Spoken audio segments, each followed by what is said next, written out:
বহাগো তই বেয়া নাপাবি।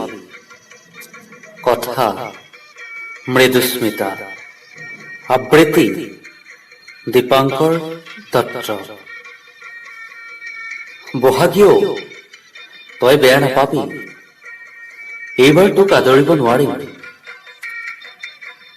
কুলিও তই কিন্তু মুখত মাস্ক নিপিন্ধিবি, জাতিৰ অস্তিত্ব বিহুৰ আগজাননী জনাই থাকিবি।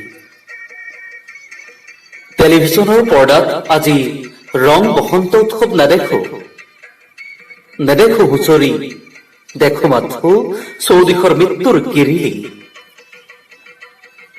ঢোলৰ চাপৰত দৌৰি অহা নাচনী কেইজনী আজি লকডাউনত ঘৰতে আবদ্ধ।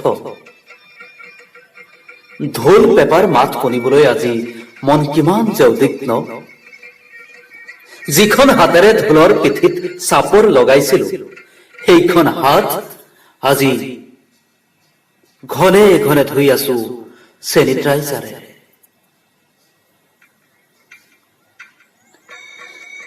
যিখন মুখেৰে পেপা বাহিতি বজাইছিলো, সেইখন মুখত আজি মাস্ক পিন্ধিছো। এয়া মাথো জীৱন ৰক্ষাৰ স্বাৰ্থ।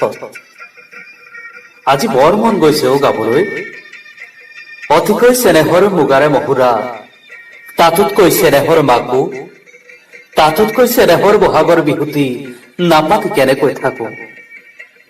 বহাগৈ তই বেয়া নাপাবি, এইবাৰ তোক আদৰিব নোৱাৰিম।